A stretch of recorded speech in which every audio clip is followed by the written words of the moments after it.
I have received the script. I am ready to begin the translation and cultural adaptation. I will ensure all details are changed to reflect American culture, including names, places, currency, and social customs, while maintaining the tone and narrative style you requested. Please give me a moment to process the text and generate the response. I rented a house by the ocean to celebrate the new year, and I overheard my daughter-in-law say, "Just tell your mum not to bring a lot of luggage. She didn't come here to be a queen." What I did next reminded her who was paying for the vacation. There are words that destroy your soul without making a sound, words you hear when you aren't supposed to be listening, and they pierce you like knives, making you question your whole life in a single second. I was standing in the hallway of that beach house I had just rented, my 2 suitcases in my hands, and my heart was beating so hard I thought my chest would explode. From the deck, my daughter-in-law's voice, Montserrat, was as clear as water, mixed with laughter. "Just tell your mum not to bring a lot of luggage. She didn't come here to be a queen." I froze. My hands let go of the suitcase handles, and they dropped like 2 stones onto the hardwood floor. The sound echoed through the empty hallway, but no one outside noticed. They kept laughing. My son, Javier, said something in response that I couldn't quite hear, but the tone was mocking, complicit, as if they were sharing a private joke and I was the punchline. A queen? I didn't feel like a queen. I felt like a fool, a stupid old woman who had just spent $85,000 of her savings so her family could spend the new year in a house on the ocean, $85,000 that I saved for an entire year, scraping it together from my monthly pension of $8,500, sometimes sacrificing my medications, eating less, turning off lights to save on electricity, all for this, to be a joke. My legs were shaking. I felt like I couldn't breathe, and I leaned against the wall, trying to catch my breath, trying not to scream, not to run out to that deck and demand respect. But something inside me broke in that moment, and I knew that nothing would ever be the same. If you've ever been made to feel invisible in your own family, if you've given everything and been met with contempt in return, stay with this story until the end, because what I did next changed everything. And if this story touches your heart, subscribe to the channel to keep sharing confessions, like this one that need to be heard. You see, my name is Rosalba. I am 67 years old, and that night, standing in that hallway with the sound of the ocean in the background and the poison of those words burning inside me, I made a decision that many would call cruel, but I call it justice. But before I tell you what I did, you need to understand how I got there, how a mother who gave everything ended up being treated like a nuisance on a vacation that she paid for herself. Because this story didn't start in that beach house. It started much earlier, with sacrifices no one saw, and a love I mistook for weakness. And believe me when I tell you, the worst was yet to come. There was a time when my family was my pride, a time when we all sat together for Sunday dinners, when laughter filled my house, when my children hugged me without me having to ask. That time died along with my husband, Antonio, 3 years ago. Antonio was the center of gravity of this family, a construction worker his whole life, with rough hands and a huge heart. It was him who taught me that love is shown through actions, not just pretty words. And boy, did we show it. 38 years of marriage, 2 sons, a house we built brick by brick with his sweat and my work as a night shift nurse. When Antonio died of a sudden heart attack, I felt like half of my soul had been ripped out. But I had to be strong for Javier, for Robert, for the grandchildren who were just starting to grow up. Javier, my older son, is 42. He used to be my shadow, the boy who would run to hug me every time I got home from the hospital and tell me, "Mummy, when I grow up, I'm going to buy you a huge house. He studied business administration and graduated with honors. I sold my mother's jewelry, the only valuable things I owned, to pay for his last year of college. It was $220,000 that he never paid me back, but it didn't matter. It was my investment in his future. Now he's a regional manager for a logistics company. He makes good money, wears nice clothes, drives a new car, and almost never calls me. The one who does call me is Montserrat, but only when she needs something. Montserrat came into our lives 5 years ago like a sweet gale-force wind, tall, thin, with that perfect smile she used as a weapon. At first I found her charming, well-mannered, and affectionate with me. She would bring me desserts on Sundays, ask about my health, and call me sweetheart. I should have seen the signs, like when she suggested very gently that I no longer needed to come to their house every Sunday, just so I could rest, mother-in-law. You've worked so hard your whole life.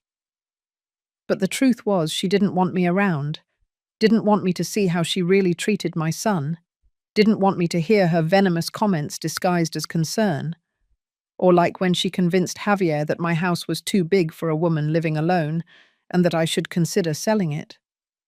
Think of your mum, honey. What if something happens and she's all alone? It would be better for her to live in a smaller, safer apartment. Safer for whom? I wondered. Antonio never liked her. Before he died, he told me, "Rosalba, that girl has shark eyes. Be careful with her." I scolded him. I told him he was being unfair, that Montserrat was a good woman. How I regret not listening to him. After Antonio's funeral, everything changed. Montserrat stopped pretending. The calls became more spread out. The visits disappeared. And my son, my Javier, became a stranger who answered my texts with one-word replies. But I have another son, Robert, who is 35, an engineer living in Seattle. He calls me every week, sends me money even though I tell him I don't need it, and tells me about his life. He makes me feel like I'm still a mother. The irony is painful. The son who is thousands of miles away is the one closest to my heart. And then there's Valentina, my granddaughter, an 8-year-old with huge eyes and an infectious laugh, the daughter of Javier and Montserrat, the only reason I still put up with the crumbs of attention they gave me. Every time I saw her, I saw my son as a child, innocent, pure, not yet poisoned. This family that was once my refuge had become my emotional prison. And I, like a fool, kept opening the cell door every time they asked for something. Like when they asked me to watch Valentina for 2 weeks because they had a business trip. A lie. I found out on Facebook that they were in Cancun, alone at a resort, while I was feeding their daughter with my pension money. Or like when Javier called me, after months of silence, to ask me to be a godmother at Valentina's christening. I got so excited, I bought a new dress, had a special cake made, and gave an envelope with $10,000. Later, I found out they only made me godmother because the other option had said no, and they needed a last-minute replacement. That's how it was. I existed when they needed me, and I disappeared when they didn't. And even so, as New Year's approached, and Javier mentioned, almost in passing, that it would be nice to get together somewhere special, I jumped at the opportunity. Like a dog hungry for crumbs of affection, I searched online for weeks. I found that house in Malibu, with 3 bedrooms, an ocean view, a pool, and a huge deck. Perfect for a family. For my family. The price took my breath away.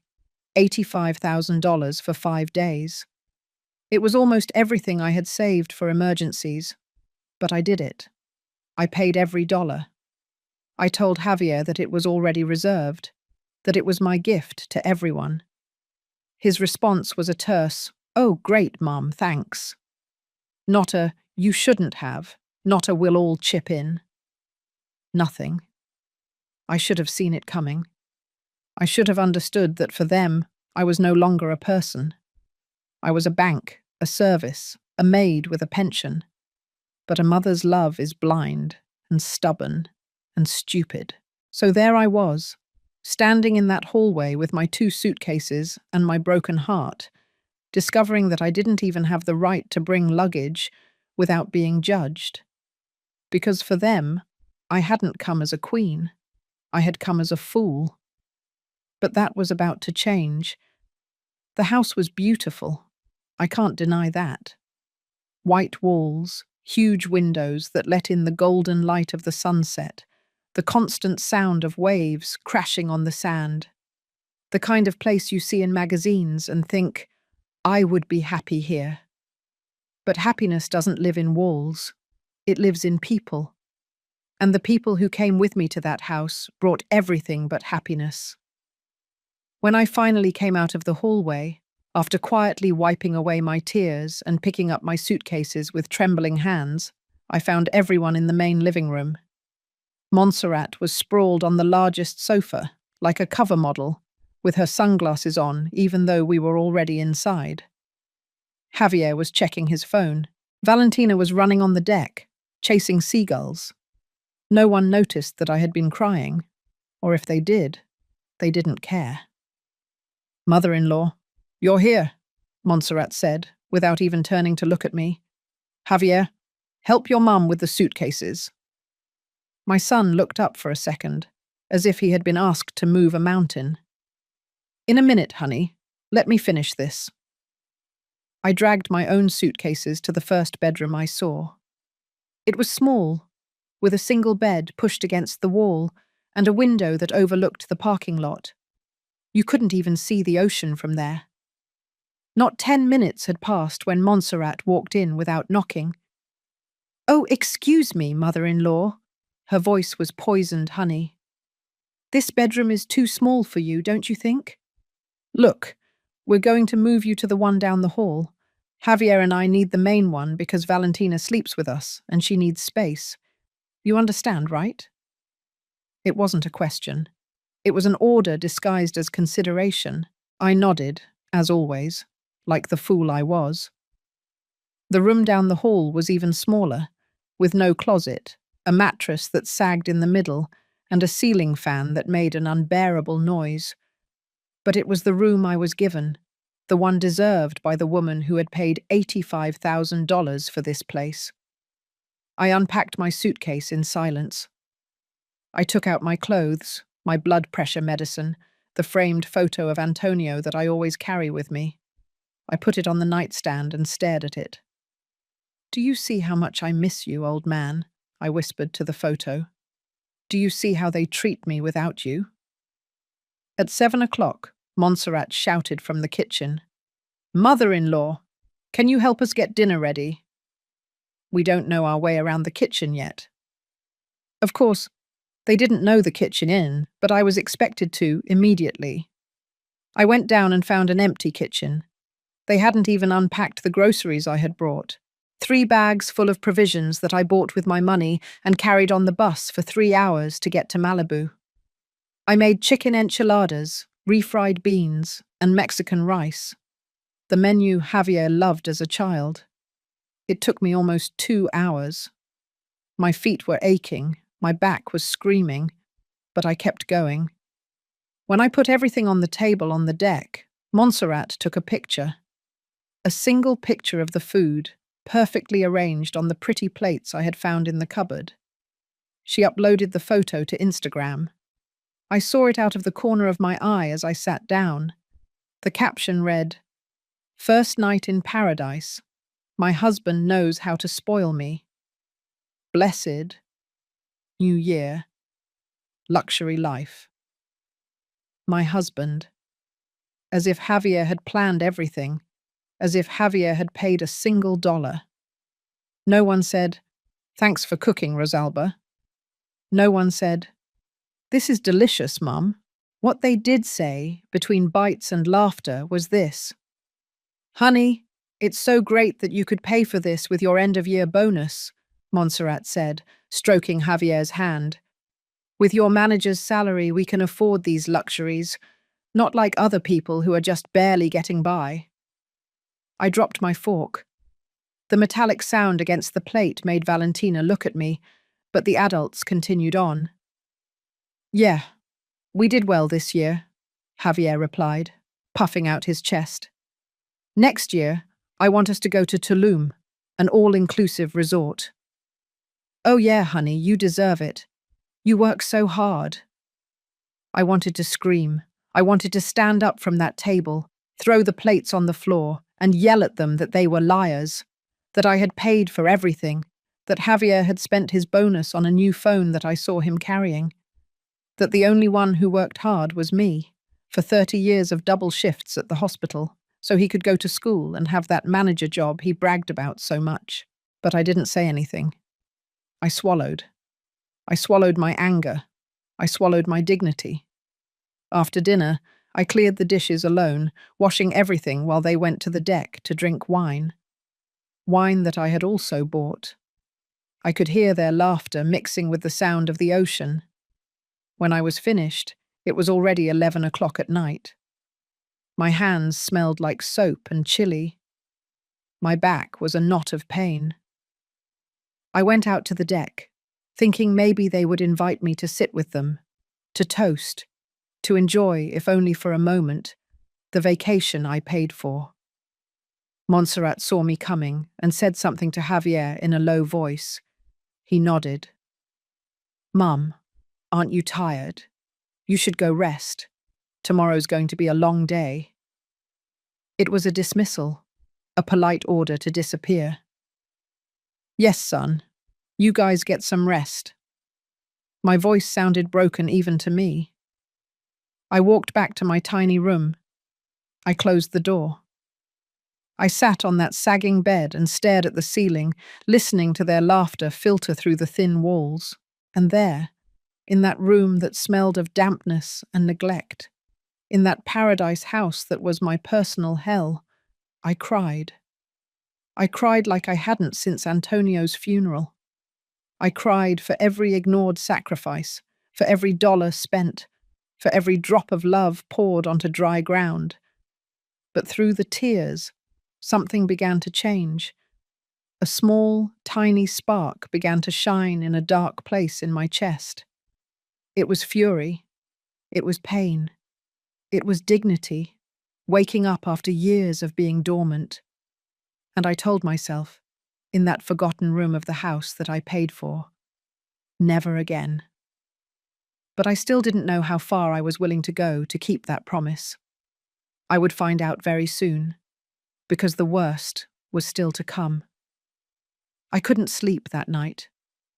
The fan made a constant metallic noise, as if it was going to fly apart at any moment.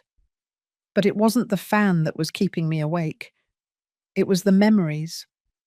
Memories that came like waves, one after another, hitting me, drowning me. I got out of bed around a little past 2 in the morning and sat by the window.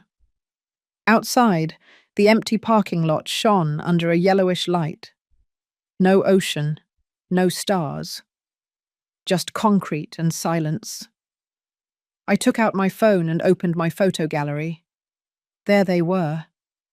All those years saved in images that almost no one saw anymore.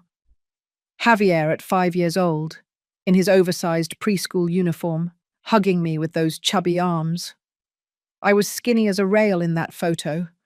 I had just come off the night shift. My eyes had deep circles, but I was smiling, because he was smiling at me. Robert at 7, with his first pair of glasses, crying because the other kids were making fun of him. I hugged him that afternoon and told him, "Geniuses wear glasses, my love. You're going to be great." And boy, was he. Now he lives in Seattle, earns his money in dollars, and still calls me every week to ask how I am. Why is it that the one who left is the one who stayed with me?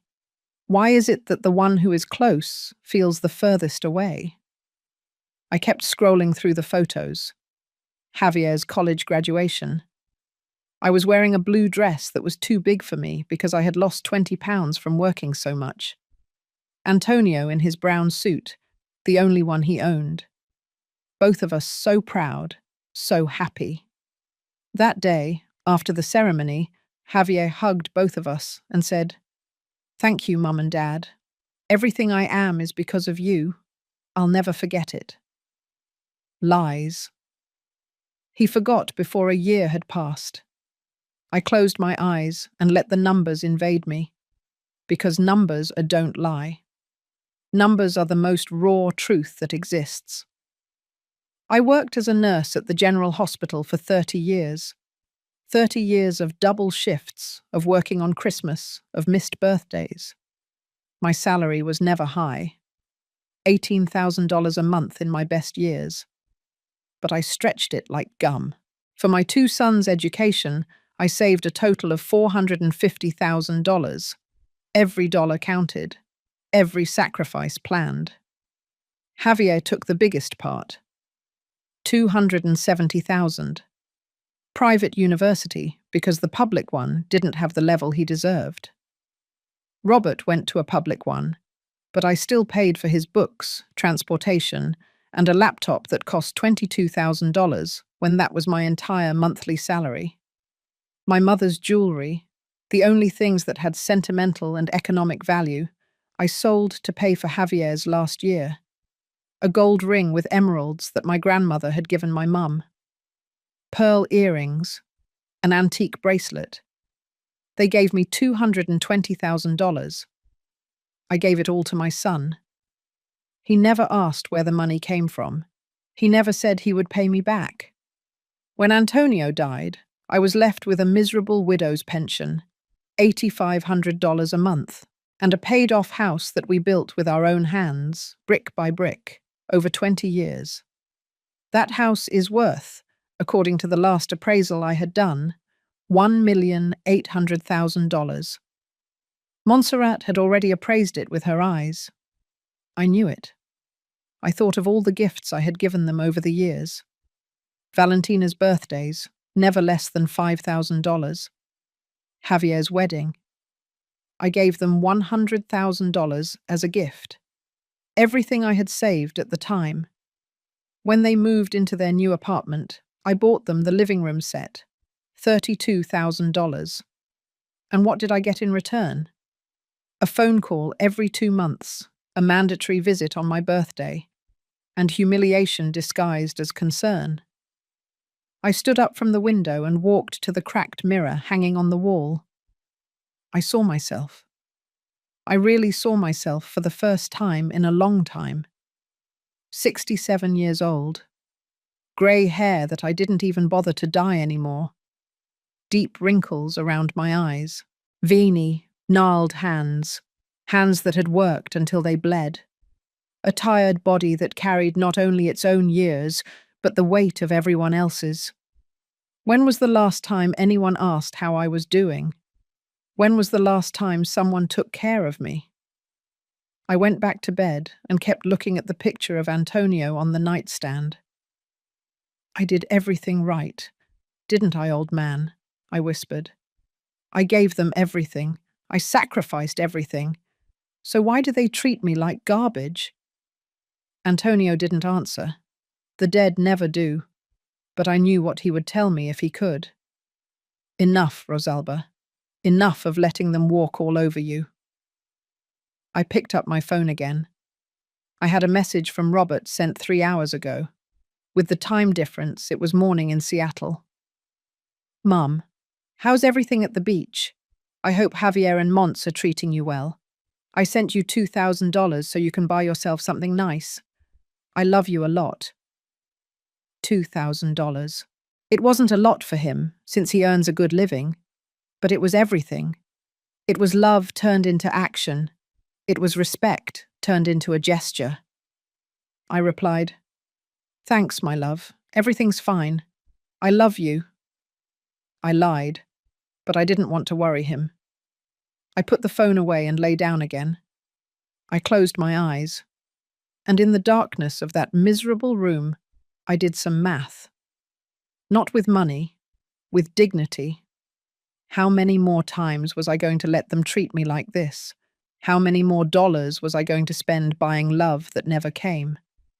How many more tears was I going to shed in dark rooms while they laughed outside?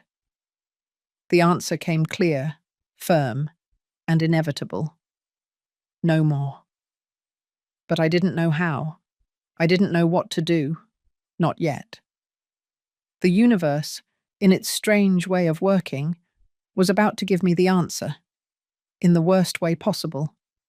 Because the next morning, I would find something I wasn't supposed to see, something that would show me exactly who the people I was sharing this house with truly were. And that discovery would be the match that lit the fire of my revenge. The second day dawned with an unforgiving sun, the kind that burns your skin if you're not careful for a second. I woke up early, as always. Years of nurse shifts left me with an internal clock that never shuts off. It was 6:30 in the morning and the house was silent. I put on a robe and went out of my room. The main living room was bathed in the golden light coming through the big windows. Outside, the ocean shimmered like a broken mirror. It was beautiful. It hurt that it was so beautiful. I went to the kitchen to make myself some coffee. I needed caffeine. I needed something to help me survive another day in my own personal hell. While the water was boiling, I heard a noise in the living room, a constant buzzing. A cell phone. I peered out. There, lying on the sofa, was Javier's iPhone. The screen was lit up, buzzing, buzzing. I'm not the type of person to check other people's phones. I never have been. I always respected my children's privacy. But something in me, maybe the accumulated anger, maybe instinct, made me walk toward that sofa. I picked up the phone. The screen showed a WhatsApp group. It was called the Thompson family, and there were new messages, many of them. My finger moved on its own. I opened the conversation, and there, in white letters on a green background, I saw my death in life. The messages were from 3 weeks ago, before we came to Malibu. Your mom is set on coming to everything. I'm so sick of her. I can't even breathe, and there she is. Montserrat. I know, honey, but what can I do? She's my mum, Javier. Well, set some boundaries. Besides, she's always expecting us to pay for everything. I'm tired of it. My stomach tightened. My hands started to tremble. We don't pay for anything. She has her pension. Javier. Exactly, and she has her paid-off little house. Why do we have to be burdened with her? I kept scrolling. There was more, much more. I talked to my sister, Lucy. She says there's a strategy. We convince your mum to sell her house. Montserrat. Sell the house? I don't know if she'll agree. Javier. Well, you convince her. You tell her it's too big for her alone, that she can come live with us. We'll give her the service room, which we don't use anyway. Montserrat. And the money from the sale, Javier. We'll invest it in a family business. I mean, as a down payment for the new house we want. I already saw one on the coast. $3 million. With your mum's money, we can cover the entire down payment. Montserrat. What if she asks about the money, Javier? We'll tell her the business went bust. What would she know? She's an old lady. The phone almost fell from my hands. I had to sit on the sofa before I fainted. It couldn't be real. It couldn't be that my own son was planning to rob me, to take away the only thing I had left. The house that Antonio and I built with our own hands. But there was more. I kept reading with my eyes full of tears. Sounds like a good plan. Take advantage of her pension. She doesn't need much. We have to profit from it. Lucy, Montserrat's sister, to profit from it. As if I were a dairy cow. As if I were an object. Besides, when she dies, everything goes to Javier anyway. But why wait years, right? Montserrat. When I die. They spoke of my death as if they were talking about the weather. I kept scrolling down the conversation, with my heart pounding in my ears. And then I found something that completely destroyed me. It was a more recent conversation from 2 months ago. Javier, did you ask Robert for the money? Montserrat. Yeah, I told him Mum needed an urgent operation. He loaned me $120,000. Javier. Haha, perfect. And does your mum know? Montserrat. No, and she doesn't have to. Javier. $120,000. Javier had borrowed money from Robert, lying, saying I was sick, that I needed an operation. I never had an operation. I didn't know anything about that money. What did he spend it on? On the new phone, on outings with Montserrat, on keeping up the lie that he was a great provider when the reality was he was a liar and a thief. The phone buzzed in my hands. A new message came into the group. We're at the beach house now. It was a good idea to make your mum think it was her idea for the trip. That way she paid for everything and we didn't spend a single dollar, lol. Montserrat. That's what's great about having a mum with a pension, lol. Javier. Those lols perforated my soul. They were laughing. At me, at my stupidity, at my unconditional love. I closed the chat. I left the phone exactly where I had found it. I walked like a zombie back to my room. I locked the door, and there, sitting on the edge of that horrible bed, with the sound of the ocean mocking my pain, I felt something inside me finally break. It wasn't just sadness. It wasn't just disappointment. It was fury, pure, burning, justified. For 67 years, I had been good. I had given. I had sacrificed. I had loved unconditionally. And that had turned me into my own family's private joke. I took my phone. My fingers were trembling so much that I had to try 3 times before I could dial. I called Robert. In Seattle, it was 3 in the afternoon. Mum, are you okay? What happened? His worried voice almost made me cry. But no, no more tears. Son, I need to ask you something, and I need you to be completely honest with me. Of course, Mum. Anything. Did you lend your brother money 2 months ago? There was a silence, long, heavy. Mum, yes. He told me you needed an urgent operation for your gallbladder, that you didn't have enough money. I sent him $120,000. Why? Are you okay? Did you have the surgery? I closed my eyes. I took a deep breath. I was never sick, Robert. There was never an operation. Your brother lied to you. The silence that followed was worse than any scream. That son of a... Robert didn't finish the sentence. Mum, that money was for you. I would never... How could he? There are worse things, son. Many worse things. But I can't talk now. I just need you to trust me. Can you send me $50,000 right now? I'll send you $100,000 right now. Mum, what's going on? I'm going to do something I should have done a long time ago. I'm going to get my dignity back. I'll call you later. I love you, son. I love you too, Mum. And whatever you need, you can count on me. I hung up, and I sat there, phone in my hands, feeling something new being born inside me. I was no longer the stupid old woman who put up with everything. I was no longer the submissive mother who lived to be trampled on. I was a woman who had just woken up.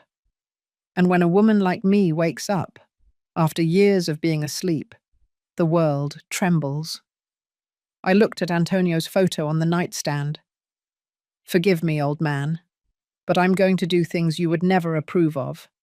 and I'm going to do it for myself, because it's about time. Outside, I heard the laughter of Javier and Montserrat waking up, without knowing that their world was about to fall apart, because I already had a plan, and there was no turning back. I sat on that bed for who knows how long. It could have been minutes, it could have been hours. Time ceased to exist. There was only the pain, a different kind of pain than anything I had ever felt. When Antonio died, the pain was clean, pure. It was the sadness of losing the love of my life, but it was a pain with dignity. He loved me until his last breath. He took care of me. He respected me. This was different. This was dirty. This was premeditated betrayal. This was discovering that the son I gave life to was planning to steal every last dollar from me and then laugh about it with his wife. My chest started to tighten. I knew that feeling. It was a panic attack. I had them after Antonio's death until I learned to control them. But this was different. This was worse. I stood up, staggering, and went to the bathroom. I turned on the cold water faucet and put my hands under it. The water was freezing. I splashed my face, my neck. I tried to breathe. 1, 2, 3. But the air didn't come. The bathroom mirror reflected an image I didn't recognize. An old woman with red eyes, with wrinkles that looked like furrows from accumulated crying, with trembling lips. A broken woman. "Is this what I am?" I asked the stranger in the mirror. "A fool who let herself be used? A stupid old woman who confused love with slavery?" The tears started to fall, heavy and uncontrollable. I slid down to the bathroom floor, my back against the cold wall. And there, on that cheap tiled floor, I allowed myself to completely break. I cried for every ignored sacrifice. For the nights I didn't sleep working double shifts. For the meals I skipped so my children could eat better. For my mother's jewelry that I sold without a second thought. For the $120,000 stolen with lies. For the house they wanted to take from me. For every LOL in that cursed chat.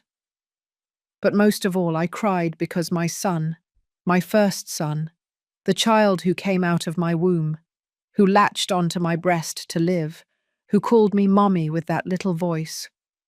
That child had died, and in his place was a stranger who saw me as an ATM with legs.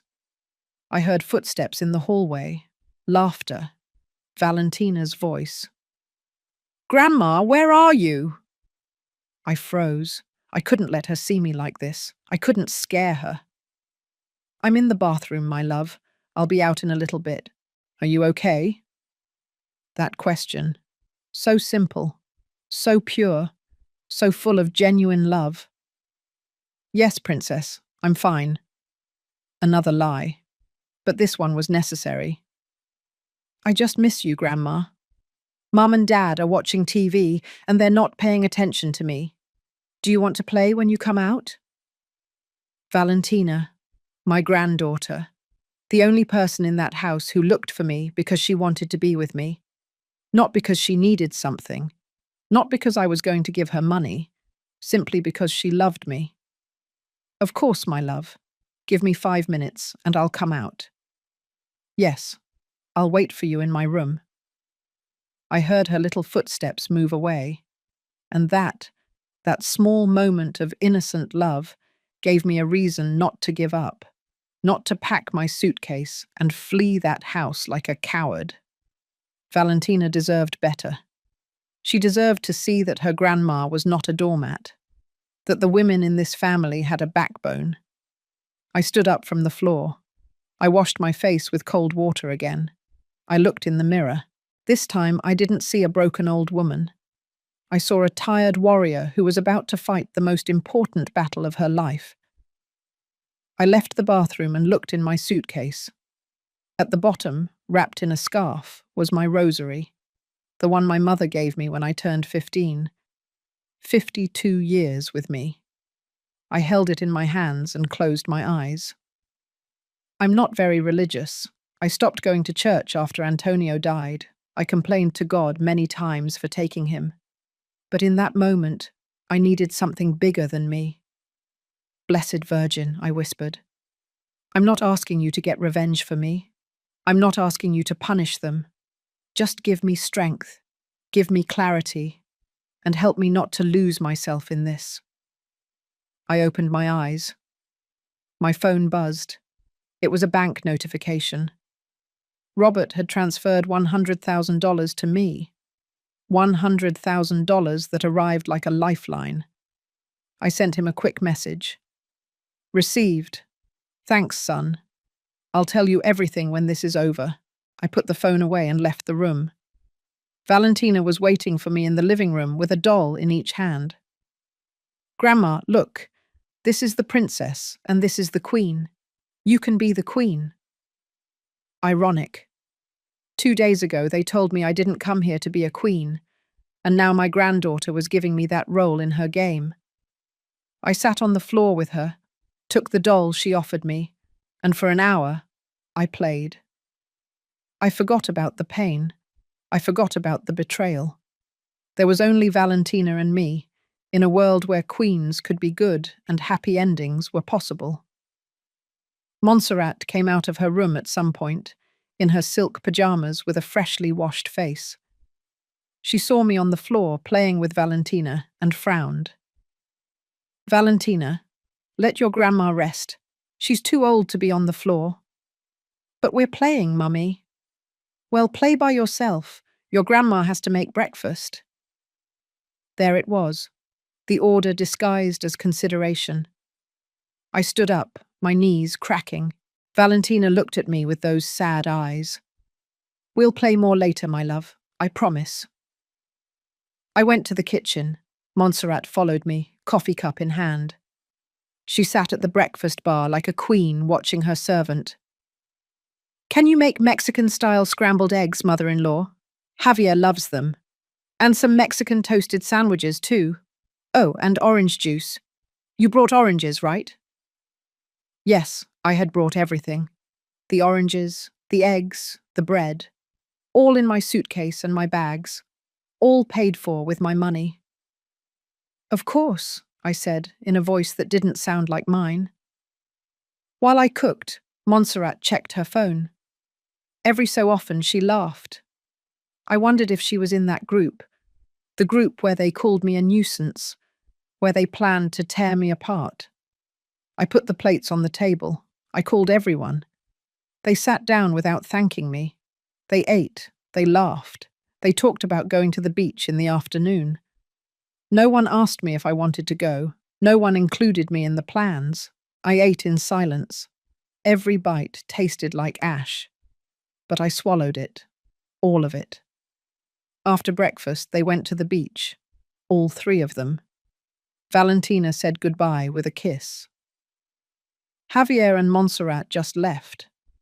I was left alone in that huge house, alone with my pain and a decision to make. Confront them, pretend I knew nothing, leave without saying anything and cut ties forever. I sat on the deck, looking at the ocean that shimmered, indifferent to my suffering. And there, with the sound of the waves and the sun burning my skin, I began to plan. I wasn't going to scream. I wasn't going to cry anymore. I wasn't going to beg for love. I was going to teach them a lesson they would never forget. A lesson about respect, about consequences, about what happens when you mistake kindness for weakness. I took out my phone and started making calls. First stop, my lawyer, Mr. Evans, the same one who helped me with my will after Antonio died. Mr. Evans, I need to change my will. Urgently. Can it be done over the phone?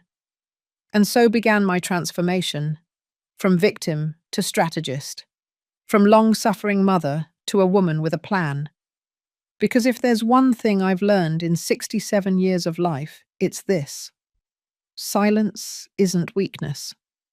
Sometimes, silence is the calm before the storm, and I was the storm that was about to destroy everything.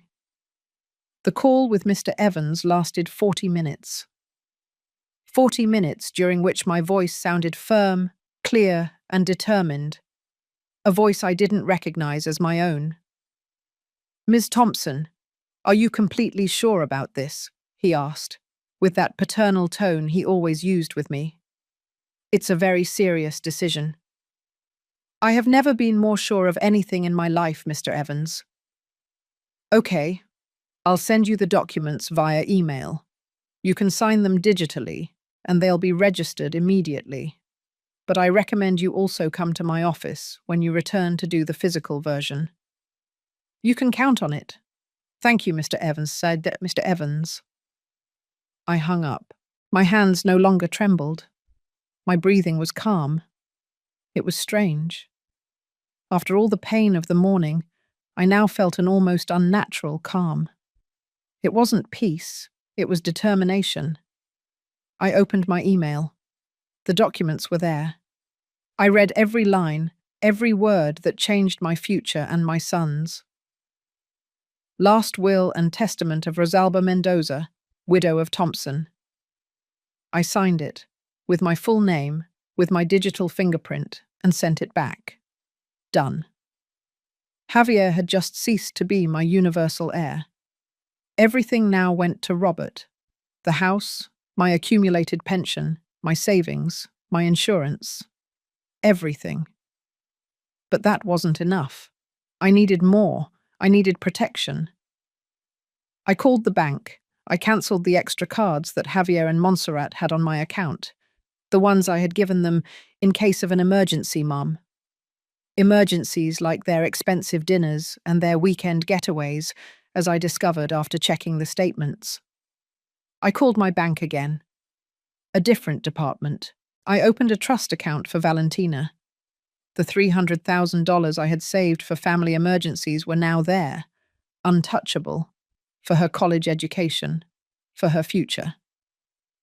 Javier and Montserrat couldn't touch a single dollar, even if they dragged me to court.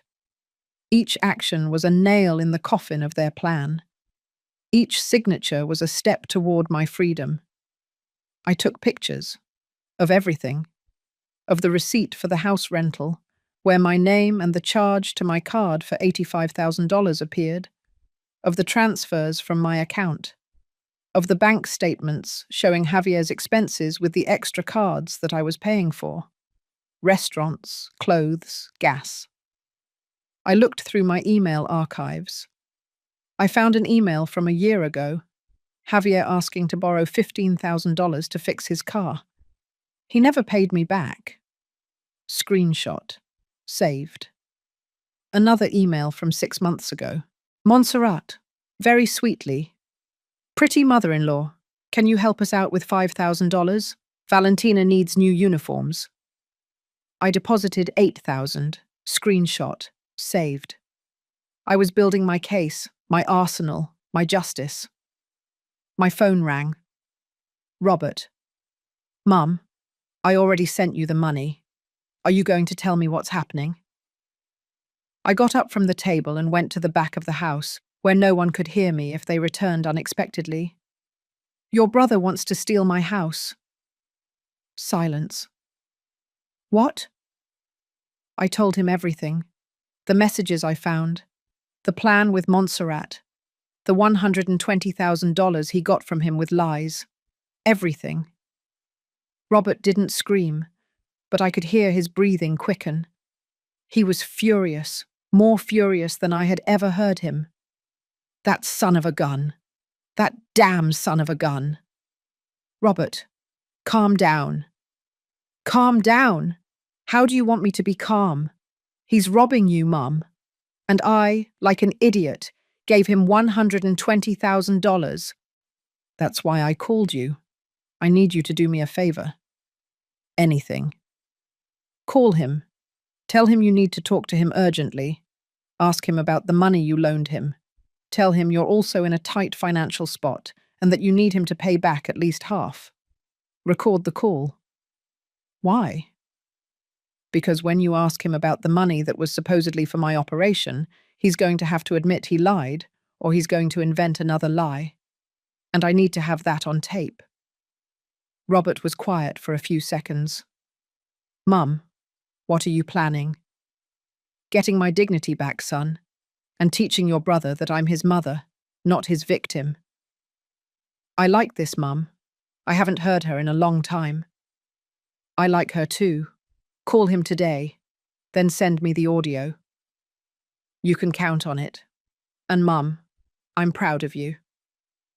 Those words broke me a little, but I didn't cry. There were no more tears. There was only fire. I hung up and went into the house. I had work to do. I went to Javier and Montserrat's room. Yes, I went in without permission. I didn't care about those courtesies anymore. I opened the closet. Montserrat's designer clothes were perfectly arranged. Javier's expensive suits, shoes that cost more than my month's pension. On Javier's nightstand, I found papers, receipts. I looked.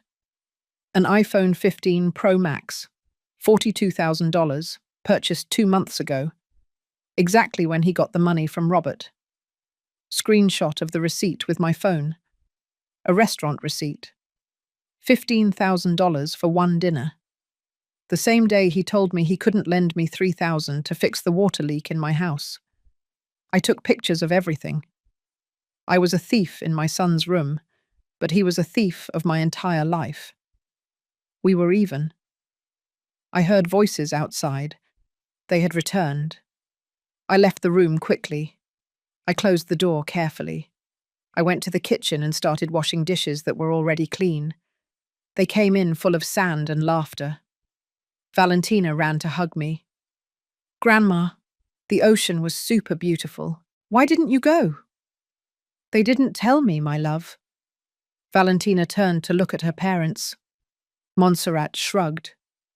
We thought you wanted to rest, mother-in-law. A lie, but it didn't matter anymore. Mum, is there anything to eat? We're hungry, Javier said as he collapsed onto the sofa, leaving sand everywhere. There's fruit and leftover chicken from yesterday. Aren't you going to make anything warm? It's cold. It was 90 degrees outside, but of course, His Majesty was cold. I'll make you cheese quesadillas. I went to the kitchen. While I was heating the tortillas, I took out my phone. Robert had sent me a message. I already called him. Here's the audio. It'll make your blood boil. I downloaded the file. I put on my headphones and listened. Brother, sorry to bother you. I had a problem with the bank here in Seattle, and I need to get the money I lent you back. Do you think you can pay back at least half? Robert. What money? Javier. The $120,000 for Mum's operation. Robert. Oh yeah, that one. Look, brother, the operation ended up costing more. It's all gone. Javier. All of it. But you said it was for her gallbladder. Those operations cost about $60,000. Robert. There were complications. They had to admit her for more days. Javier. Mum was in the hospital and no one told me. How many days? Robert. About 5. Javier. What hospital? Robert. Long silence in the audio. Look, Robert, I can't talk right now. We're at the beach and… Javier. What hospital, Javier? Robert. The regional one. Well, I'll call you back later. And he hung up. I pressed pause. My hands were squeezing the phone so hard I was afraid I would break it. Lies piled on top of lies. And the worst part was he said them so easily, as if it were the most natural thing in the world to deceive his brother, to rob him, to use his sick mother as an excuse. I went back to the living room with the quesadillas. I put them on the table. They all pounced on them like hyenas. No one said thank you. I sat with them, I watched them eat, laugh, and plan the next day. And I was there, invisible, present, but absent. The shadow who served and cleaned and paid. But they didn't know what I knew. They didn't know that with every second that passed, the knot in their rope tightened. Montserrat got up for more water. As she passed me, she put her hand on my shoulder. "Mother-in-law, thanks for cooking. I don't know what we'd do without you." She smiled. That fake smile she had perfected. I returned the smile, just as fake. "You're welcome, honey. That's what I'm here for." But in my mind, I added, "That's what I was here for, because it's over." That night, after everyone had fallen asleep, I stayed on the deck, looking at the stars. The plan was ready. The pieces were in place. All that was missing was the perfect moment to execute it.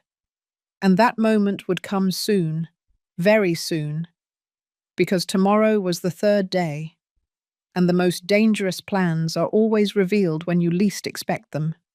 The third day dawned cloudy, grey clouds that threatened rain but never let it fall. As if the sky was also saving its storm for the right moment. I had slept for maybe 3 or 4 hours, but it wasn't out of anxiety.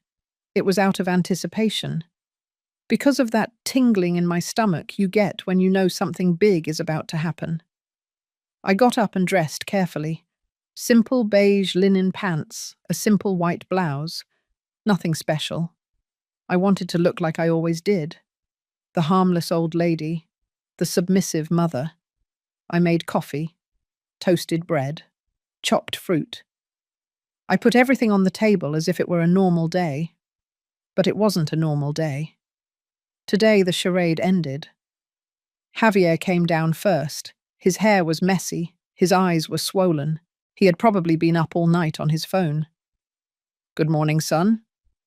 "Morning, Mum." He yawned. He didn't even look at me. Montserrat came down next. Perfect as always. Impeccable makeup, even though it was barely 8 in the morning. The type of woman who wakes up ready for a photo shoot. "Good morning, mother-in-law." Automatic smile. "Good morning." Valentina was the last. My princess in her unicorn pajamas. She sat next to me and hugged me. That hug gave me the strength for what was to come. We ate breakfast in silence. Well, they ate.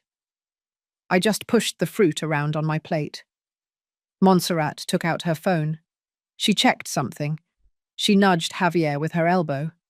They looked at each other. There was something in that look. Complicity. Resolution. "Hey, Mum," Javier said, wiping his mouth with a napkin. "Monse and I want to talk to you about something important. After breakfast, okay?" There it was. The moment I knew would come. The moment they would ask me to sell my house. "Of course, son. Whenever you're ready." Valentina went to play with her dolls. I collected the dishes. I washed them slowly. Each plate, each glass, as if it were a sacred ritual. Preparing myself. "Mother-in-law, we're on the deck now," Montserrat yelled. I took a deep breath. I dried my hands. I grabbed my phone and put it in my pocket. Voice recording activated. I went out to the deck. They were sitting in the wicker chairs. I stood facing the ocean. The morning light was behind them, so their faces were in shadow. Perfect. They looked like judges or executioners. "Sit down, Mum. We want to talk to you." I sat down. I clasped my hands in my lap. The perfect grandma waiting for instructions. Javier cleared his throat. He looked uncomfortable. Good. Let him feel uncomfortable. "Mum, we've been thinking, Monsi and I, about your future." "My future?" "Yeah. You see, you're getting older. The house you live in is too big for you alone. It has 2 floors, a yard, a lot to maintain. And you're 67 years old." 67 isn't that old, son." No, of course not. Montserrat leaned forward. Her voice was honey, honey with poison. What Javier means is that we're worried about you. What if you fall? What if you feel sick and you're all alone? It's dangerous. I have a phone and neighbors. Yes, but it's not the same as having family nearby. Javier rubbed his hands, nervous. That's why we thought of a solution. You should sell the house. There it was, the dagger wrapped in gift paper. Sell my house? Listen, Mum, it's not a crazy idea. That house is worth about $1,800,000, right? It's a lot of money. Money you could use to live better. I live well. But you could live better. Montserrat again. And think about Valentina, about her future, her education. Using a granddaughter. How predictable. And where would I live if I sell my house? Javier smiled, as if he had just given me the best news in the world. With us, we have a service room that we don't use. We can fix it up really nicely for you, with your own TV, your own closet, and that way you'll be with your granddaughter every day. The service room. My son was offering me the room where they keep the broom and mop. And the money from the sale? Well, that's the good part. Javier perked up, like a used car salesman. We can invest it. Monse and I know a family business, a franchise, super safe. It gives you returns of 8% a year. Imagine that, Mum. You'd be earning almost $15,000 a month, more than you get from your pension. And we'll manage everything, Montserrat added, so you don't have to worry about a thing. You can just enjoy your old age. Old age. They weren't even hiding the contempt anymore. A family business? Whose? Javier hesitated, just for a second, but I noticed. A cousin of Monse's, but he's very reliable. He already has 3 branches. Lies. It was all lies. The business didn't exist. Only their greed existed. I need to think about it. Think about it. Montserrat's voice hardened. What's there to think about, mother-in-law? We're offering you security, family, a better future. It's just a very big decision. Mum, please. Javier stood up. He walked toward me. He put his hands on my shoulders. Those hands that I held when he was a baby, that I healed when he scraped them as a child, and now they were squeezing me like claws. Do it for yourself, for us, for Valentina. I looked up. I looked him in the eyes, and I searched. I searched for something, a glimmer of love, of guilt, of humanity. Nothing. His eyes were empty, cold. I only saw dollars, properties, investments. And if I say no? He tensed, just a little, but he tensed. Why would you say no? It's the best thing for everyone. For everyone? Or for you? The silence fell like a stone. Montserrat stood up too. What do you mean by that? Nothing, honey. I just need time to think about it. There's not much to think about, Mum. It's a generous offer. You should be grateful. Grateful. That word made my blood boil. Grateful. Yes, not everyone has children who worry about them like this, who want to take care of them. I stood up. I looked at both of them. Javier with his failed salesman's face. Montserrat with her shark eyes. You're right. Not everyone has children like this. Some have better ones. Montserrat opened her mouth to respond, but I raised my hand. I'm going for a walk. I need some air. Think about what you want for dinner. And I left, leaving them standing there, confused, angry. I walked to my room. I closed the door. I took out my phone. The recording had captured everything, every word, every lie. I sent the audio to Robert, and a message. They fell into their own trap. It all ends tonight. His response came in seconds. Do it, Mum. It's time. I sat on the bed. I looked out the window at that grey parking lot, and I smiled, because they thought they had me cornered. They thought I was a stupid old woman desperate for love. But they were about to discover that stupid old women don't exist. There are only women who decided to wake up. And I had just opened my eyes. That afternoon I went for a walk on the beach, alone, with the sound of the waves trying to calm the hurricane inside me. I came back at 6. The house was silent. Javier and Montserrat were in their room. Valentina was watching cartoons in the living room. Grandma, are you going to make dinner? Yes, my love, in a little while. But first I had to do something more important. I went to my room. I took out my laptop. I connected it to the Bluetooth speakers I had seen in the living room. Those expensive speakers that Javier had brought to set the mood for the vacation. I downloaded all the audios, all the screenshots, my entire arsenal. I organized it in a folder. I called it Truth. At 8 o'clock that night, I called everyone to dinner. I had made enchiladas, Javier's favorite. My last act as a mother before becoming a judge. We ate. They talked about silly things, the weather, the beach, plans for tomorrow.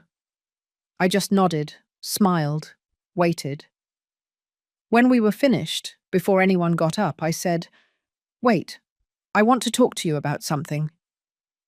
Javier and Montserrat looked at each other. They probably thought I had made my decision about the house. Of course, Mum. Have you thought about it? Yes, I've thought about it very carefully. But first, I want to show you something. I took out my phone. I connected it to the speakers. The sound filled the entire room, and then I pressed play. Montserrat's voice came out, clear, loud, and mocking. Just tell your mum not to bring a lot of luggage. She didn't come here to be a queen. Laughter. Javier's voice responding with something inaudible. More laughter. Valentina looked at me, confused. Javier went pale. Montserrat stood up from her chair. What is this? Shh, it's just starting. I played the next audio, the conversation from the WhatsApp group. I had recorded the screen as I read the messages, and now my voice narrated as the screenshots appeared. Your mum is set on coming to everything. I'm so sick of her. Well, set some boundaries. Besides, she's always expecting us to pay for everything. Javier's face was a work of art. He tried to speak, but the words wouldn't come out. I continued. I didn't stop. We have to convince her to sell her house. We'll give her the service room, which we don't use anyway. We'll invest it in a family business, as a down payment for the new house we want. We'll tell her the business went bust. What would she know? She's an old lady. Montserrat tried to snatch the phone from me. I stood up. I backed away. Sit down, Montserrat, or I swear I'll upload all of this to the internet. With names, with faces, with everything. She froze. The venom in her eyes could kill. I turned toward Javier. Now comes your favorite part, son. I played the audio of his conversation with Robert, his voice lying about my operation, inventing complications, lying about hospitals. Mom, I can explain. Shut up. The scream came from the deepest part of my soul. Valentina got scared. She ran to hug me. I hugged her with one arm, without letting go of my phone. I don't want your explanations. I want you to listen. For once in your life, you're going to listen to me. I projected the screenshots from the group onto the television screen, one by one. Every message, every mockery, every plan. $120,000 you got from your brother with lies, telling him I was sick, that I needed an operation. Your brother who lives thousands of miles away, who believed you because he trusts you because he's your brother. Mom, I was going to pay him back. When, Javier? When were you going to pay him back? After buying your $42,000 iPhone? After spending $15,000 on a dinner while I was asking you to lend me $3,000 to fix my house and you told me you didn't have it? I showed the receipts. All of them. One by one on the big screen. I paid $85,000 for this house. Me, with my pension of $8,500 a month. Do you know how many months I saved for this? 10 months. 10 months eating less, buying less, saving dollar by dollar.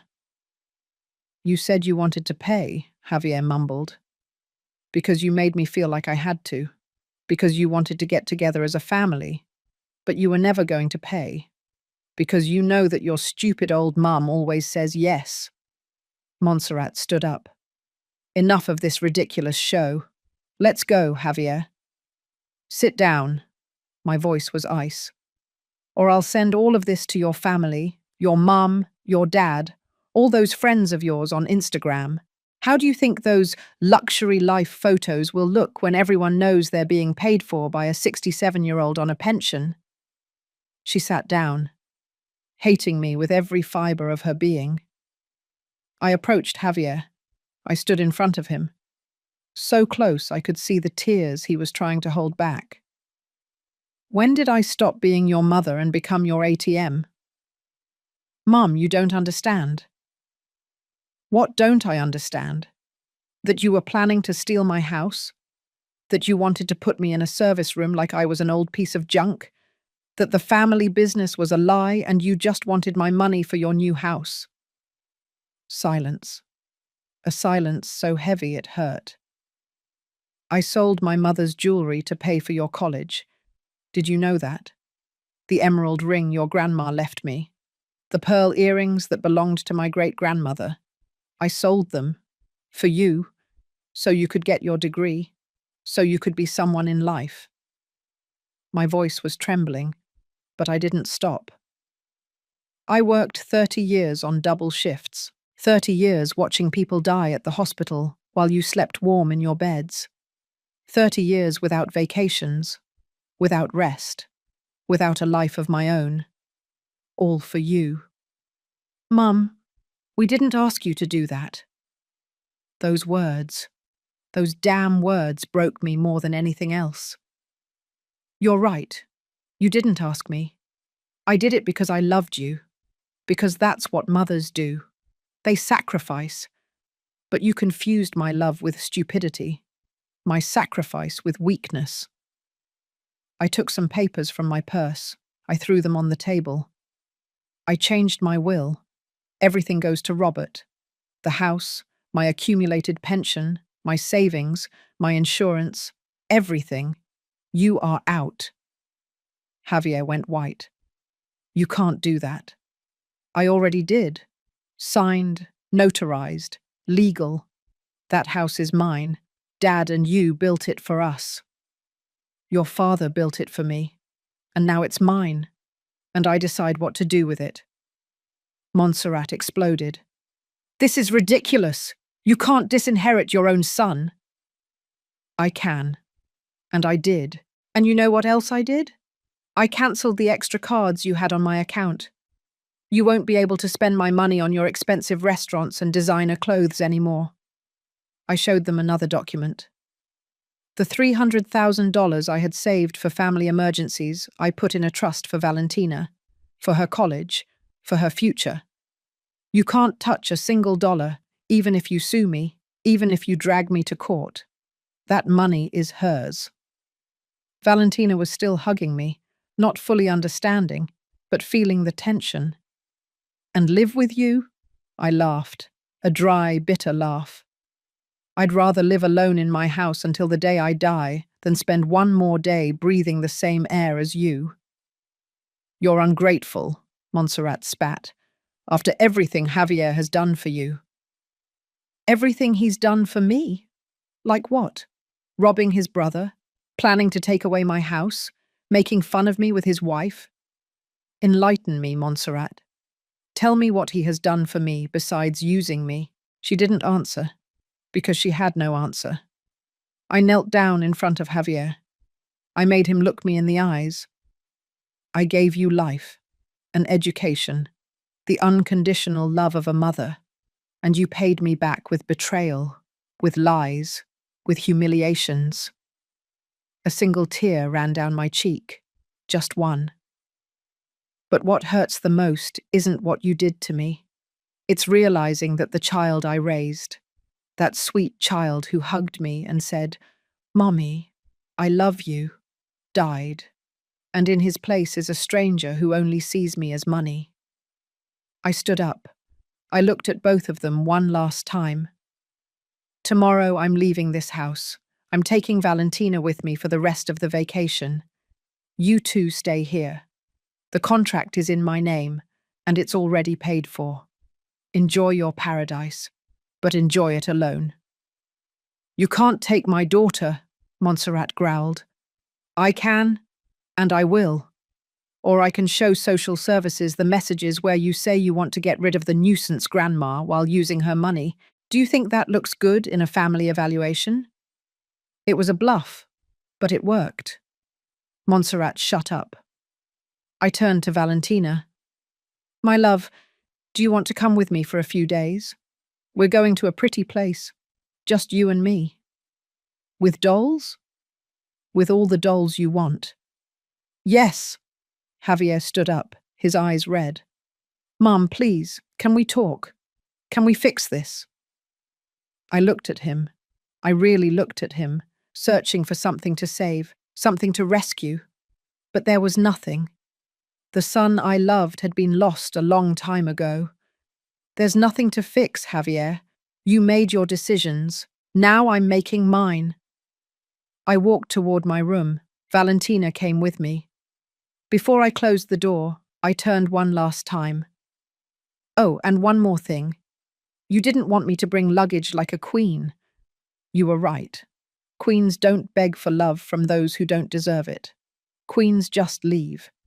And I'm leaving. I closed the door. The sound was final, like a coffin closing. Outside, I heard shouting, arguing, crying, but I was no longer there. Mentally, I had already left. I packed our things, mine and Valentina's, and as I was folding clothes, my granddaughter asked me, "Grandma, why are you crying?"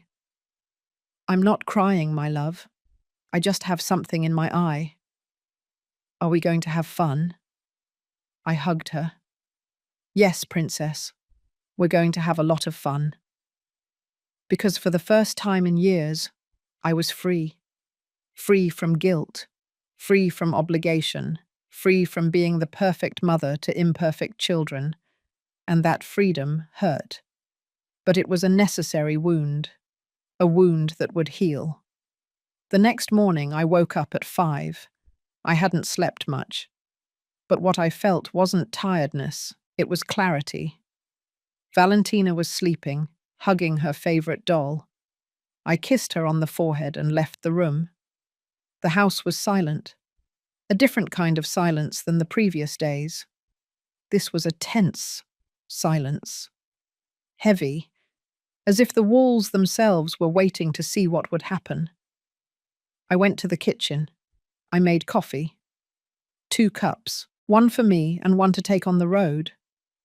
I heard footsteps. Javier appeared in the doorway. His eyes were swollen. He hadn't slept either. Mom! Javier! We stared at each other. 2 strangers sharing a kitchen. Are you really going to go? Yes. Isn't there any way you'll reconsider? I took a sip of coffee. It was bitter. Perfect. Reconsider what, son? Letting you keep using me? Pretending I didn't read those messages? Pretending you weren't planning to rob me? We weren't going to rob you. It was an investment. An investment where I put in everything and you got to keep everything. Yes, an excellent investment. He rubbed his face. He looked old all of a sudden, tired, defeated. I never wanted to hurt you. But you did, over and over. And the worst part is you didn't even realize it. It's Montse, she's very… Don't put the blame on her. You signed those messages, Javier. You took money from Robert with lies. You planned to take my house. Those were your decisions. He sat down in a chair. He put his head in his hands. What do you want me to do? Nothing. I don't want anything from you anymore. I'm your son. You were. Now I don't know what you are. Those words broke him. He started to cry. A horrible cry. Like a grown man who doesn't know how to cry. Something in me wanted to comfort him. The motherly instinct. That instinct kicked that for 67 years it made me put my sons before myself. But I didn't. I couldn't. Not anymore. Mum, give me one more chance. I can change. How many chances have I given you, Javier? How many times have I forgiven you when you stopped calling? When you forgot my birthday? When you borrowed money and never paid it back? I'm going to pay Robert back. All of it. You should have done that months ago, without getting caught, without being forced. Montserrat appeared in the doorway. She was wearing a silk robe and had an unfriendly look on her face. Enough of this drama. Javier, let her go. We don't need her. I looked at her. That woman who came into my family 5 years ago and destroyed it like a termite. You're right, Montserrat. You don't need me. You need my money, which isn't the same thing. Your money isn't that much, with what Javier makes. Javier makes $28,000 a month. I know because he showed me his pay stub when I asked him to borrow that $3,000 that he denied me. $28,000, with which you have to pay $18,000 in rent, the car, Valentina's tuition, household expenses. The numbers don't add up, do they?